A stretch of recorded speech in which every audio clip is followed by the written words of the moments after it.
तो किसान भाइयों, मैं आज की जो वीडियो में आपके लिए एक अच्छी सब्जी लेकर के आया हूं। उसका विषय है, वो सब्जी है कि हरा धनिया।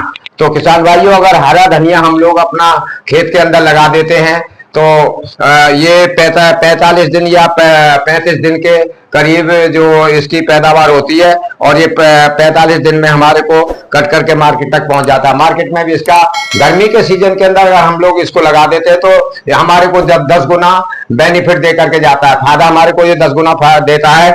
मार्केट में इसके अंदर इसका जो रेट अगर देखा जाए तो इस समय चल रहा है 60, 70, 80 और 100 तक इसका रेट अभी मार्केट में चल रहा है, क्योंकि सर्दियों के जो सीजन का जो धनिया था वो अब तक मार्केट में चल रहा है, इसलिए डिमांड जो वहां पर माल ज्यादा पहुंच रहा है, उत्पादन ज्यादा पहुंच रहा है, तो रेट कम है। लेकिन किसान भाइयों, जो अब हम लोग मार्च या अप्रैल में धनिया की बुवाई करते हैं तो वो जुलाई तक जाकर के कटेगा और उसके बाद में वो मार्केट में पहुंचेगा। जब वो कि हाई टेम्परेचर के अंदर जब ये वहां पर पहुंचेगा, जो धनिया हम गर्मी के सीजन में बोते हैं तो खपत ज्यादा होगी लेकिन उत्पादन कम होगा।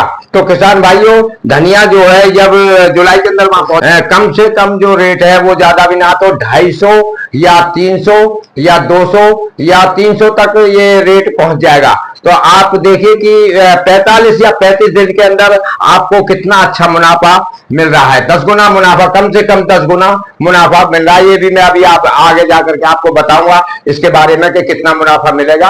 अब मैं आपको किसान भाइयों सीधा खेत पर लेकर के चलता हूं कि हमको सबसे पहले खेत की तैयारी कैसे करनी है, क्योंकि ज्यादातर किसान भाइयों को जो कमेंट शिकायत आई है वो ये आई है कि सर, ज्यादातर किसान भाइयों की जो टेंशन है वो हाई टेम्परेचर की वजह से उनकी यही शिकायत है कि गर्मी के अंदर जब हम धनिया बोते हैं तो उस समय पर हमारा जो अंकुरण है धनिया का वो 100% नहीं हो पाता है, या तो 25% हो पाता है या फिर 10% ही हो पाता है। तो किसान भाइयों, अगर आप जो जिस विधि से मैं बता रहा हूं, अगर आप उस विधि से धनिया की जो बुवाई करते हैं तो 100 + 2% आपको ज्यादा भी नहीं है तो 100 में से 80 या 90% आपको सफलता मिलेगी। ज्यादा भी नहीं है तो 80 या 90% आपका बीज जो है अंकुरण होगा। तो अब मैं इधर उधर की बात ना करके सीधे मुद्दे पर आता हूं कि अब हमको धनिया किस तरीके से या किस विधि से बोना चाहिए, कितना बीज चाहिए और किस तरह से खेत को हम तैयार करें, और किस तरह से मतलब बीज को कौन सी वैरायटी लें और कौन कौन से उर्वरक खाद वगैरह हम खेत के अंदर इस्तेमाल करें ताकि हमारा जो धनिया की फसल अच्छी हो। तो चले किसान भाइयों, अब हम खेत की तरफ चलते हैं। किसान भाइयों, अगर हम अब खेत की तैयारी की बात करते हैं तो सबसे पहले हमारे को अपने खेत कम से कम 2 बार कल्टीवेटर से जुतवा करके, वो भी गहरी जुताई, ताकि जो हमारी रबी की फसल के जो अवशेष हैं वो टोटल मिक्स हो जाए जमीन के अंदर और नीचे की मिट्टी ऊपर आ जाए, ऊपर की मिट्टी नीचे चली जाए, ताकि जो वायरस जो कीटाणु हैं जमीन के अंदर ऊपर आ जाएंगे और गर्मी के कारण वो सब नष्ट हो जाएंगे, उनका जो लार्वा है वो भी नष्ट हो जाएगा।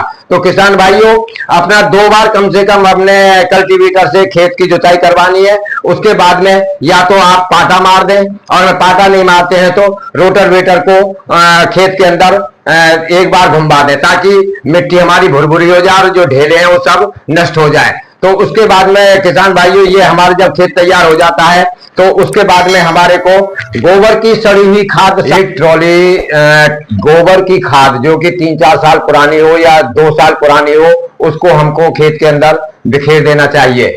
उसके बाद में 50 kg यानी कि एक बैग DAP का हम पूरा बैग खेत के अंदर मिट्टी के अंदर छिड़काव कर दें और उसके बाद में उसके ऊपर कल्टीवेटर चला दें या फिर रोटावेटर से उसको मिट्टी के अंदर मिला दें।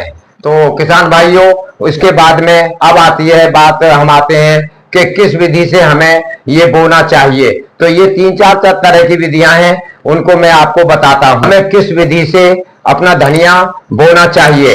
तो इसमें नंबर 1 है कि क्यारी बाय क्यारी अगर हम धनिया बोते हैं तो उसमें भी हमें अच्छा बेनिफिट मिलता है, वो हमारे लिए सुविधा है। और दूसरा, हम लोग अगर मेड़ बना करके बोते हैं या फिर डॉल बना देते हैं या बेड के रूप में उसको लेकर के चलते हैं, बेड के ऊपर मेड़ के ऊपर बो करके चलते हैं, तो उसमें थोड़ी सी दिक्कत ये आती है। वैसे है तो ये भी सही, लेकिन उसमें दिक्कत थोड़ी सी ये आती है कि अगर हमारा बीच में कभी ज्यादा तेज बारिश होती है तो मेड़ों के इधर की जो मिट्टी है वो नीचे ढलक जाएगी, सब धुल करके नीचे चली जाएगी, और धनिये की जो जड़ है वो पूरी की पूरी बाहर दिखाई देगी या निकल जाएगी, या पौधा हमारा नीचे गिर जाएगा, जबकि ये बहुत नाजुक पौधा होता है धनिया का, और उसके बाद में नष्ट हो जाएगा। तो किसान भाइयों, हमारे को ज्यादातर क्यारी बना करके ही अपना धनिया बोना चाहिए, और क्यारी भी ज्यादा से ज्यादा 8 या 9 फुट लंबी होनी चाहिए। 4 या 3.5 फुट चौड़ी क्यारी लेकर के चले, ताकि सिंचाई जो है आराम से हम कर सकें, क्योंकि उसमें ज्यादा सिंचाई नहीं करनी है, ज्यादा पानी नहीं भरना है। बहुत नाजुक फसल होती है ये, इसके अंदर हमको दूसरे तीसरे दिन नमी के लिए पानी घुमाना होता है। किसान भाइयों, हम आते हैं कि अपना जो है बीज की मात्रा 1 एकड़ के अंदर हमें कितनी चाहिए। तो बीज की मात्रा जो हमारे को 1 एकड़ के अंदर चाहिए, तो गर्मी के जो हाई टेम्परेचर है इसको देखते हुए, क्योंकि जमाव बहुत कम होगा, तो इसलिए हमारे को ज्यादा से ज्यादा 25 या 30 किलो धनिया का बीज लेना बहुत ही जरूरी है। तो इसलिए हमारे को 1 एकड़ में 25 या 30 किलो धनिया का बीज लेकर के हम चलते हैं। तो किसान भाइयों, अब दूसरी बात आ जाती है कि हमारे वैरायटी कौन सी होनी चाहिए। तो वैरायटी में मैं आपको, वैसे आपके मार्केट के अंदर जो भी वैरायटी है, किसी भी तो कृषि की जो दुकान है, जहां पर बीज खाद की दुकान है, वहां पर अनेकों प्रकार की वैरायटी हैं, अच्छी कंपनियों की वैरायटियां हैं, आप वहां से ले सकते हैं। लेकिन फिर भी मैं आपको 5-6 वैरायटी या 4-5 वैरायटी फिर भी मैं आपको बता देता हूं। नंबर 1 वैरायटी है अशोका। अशोका वैरायटी बहुत अच्छी है, मार्केट में इसका भी 2024 के अंदर बहुत ही अच्छा रिजल्ट रहा है। दूसरा आरके भी बहुत अच्छी है, इसका भी काफी अच्छा रिजल्ट है, और किसान भाइयों का इसके ऊपर भरोसा भी काफी अच्छा है।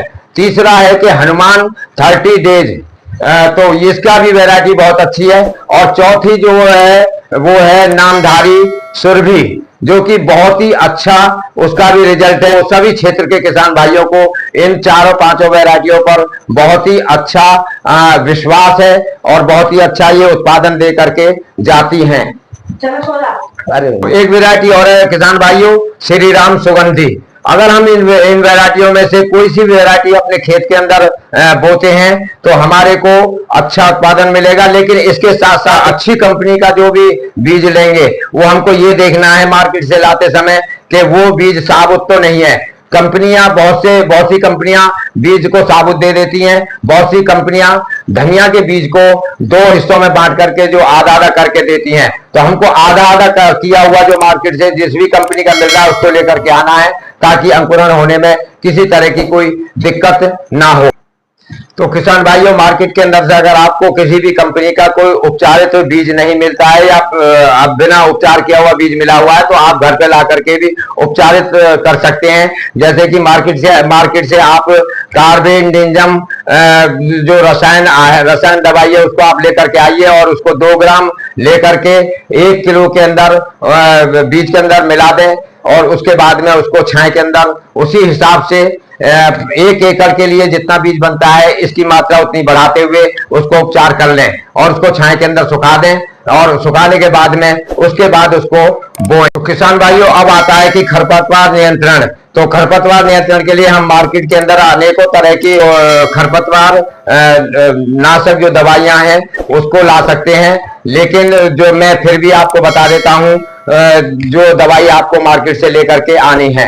तो किसान भाइयों, आप मार्केट से खरपतवार नियंत्रण करने के लिए पेंडिया मैथिलीन नामक जो दवाई आती है उसको ला करके आप प्रति एकड़ के अंदर स्प्रे कर सकते हैं। और ये विशेष ध्यान रखना है किसान भाइयों कि आप जिस समय स्प्रे करें उस समय पर आप उसके बाद में तुरंत खेत के अंदर सिंचाई कर दें, ताकि खेत के अंदर नमी बनी रहे, उससे आपका खरपतवार नियंत्रण रहे। धनिया की फसल 15 या 20 दिन की हो जाती है, तो उस समय सिर्फ आपने एक ही काम करना है और कुछ नहीं करना है। बिल्कुल आपको जरा सा बस इतना सा काम करना है कि NPK 19-19-19 का स्प्रे आंख मीच करके धनिया के फसल के अंदर आप कर सकते हैं, और फिर उसके बाद देखना कि आपके उत्पादन में 4 चांद लग जाएंगे और बहुत ही अच्छा धनिया उभर के सामने आएगा। अड़ोसी पड़ोसी भी देखेंगे भाई साहब आपने क्या लगाया। अब किसान भाइयों, अब हम लोग आते हैं कि हमारे जो धनिया की फसल है वो कितना, 1 एकड़ के अंदर कितना उत्पादन कर रही है। तो ये ज्यादा नहीं है, तो कम से कम अगर हम लगाते हैं तो 50 या 60 क्विंटल 1 एकड़ के अंदर हमारे को धनिया की फसल पैदावार दे देगी। तो किसान भाइयों, अगर हम देखते हैं कि अब आप मेन बात आ जाती है कि हमारा जो जिस दिन से हमने ये फसल अपना जो धनिया की जो फसल बोई है और कटाई तक हमारा कितनी लागत लग चुकी है या कितनी लागत चाहिए, तो हमारे को ज्यादा भी नहीं है, तो 20,000 के करीब टोटल लागत में हमारी ये फसल खेत से बोने से लेकर के और मार्केट तक पहुंचने तक 20,000 का लागत का खर्च आएगा। तो किसान भाइयों, इधर 20,000 की लागत लग जाएगी और उधर हमारे को जब मार्केट से रिटर्न होगा मुनाफा, तो वो 4 लाख का जो धनिया की फसल है वो बिकेगी वहां पर। क्योंकि गर्मियों के मौसम में ज्यादा नहीं है, तो 200, 300 या फिर 250 के रेट तक ये जो फसल है हमारी बिकती है। क्योंकि गर्मियों के मौसम के अंदर बहुत ही ज्यादा डिमांड होती है, इतनी ज्यादा डिमांड धनिया की होती है कि इसके बगैर कोई भी सब्जी है, वेजिटेरियन है या फिर आपका नॉनवेज है, सबके अंदर धनिया चाहिए। बिना धनिया के तो कोई भी फसल, कोई भी सब्जी लोगों को अच्छी लगती नहीं है। इसकी बहुत ज्यादा उस समय पर शादी पार्टियां होती हैं, तो धनिया की बहुत ज्यादा डिमांड होती है और उधर उत्पादन कम होता है। और जब उत्पादन कम होता है और मार्केट के अंदर डिमांड ज्यादा होती है, तो किसानों को उसका 4 गुना तो क्या 10 गुना फायदा हो। किसान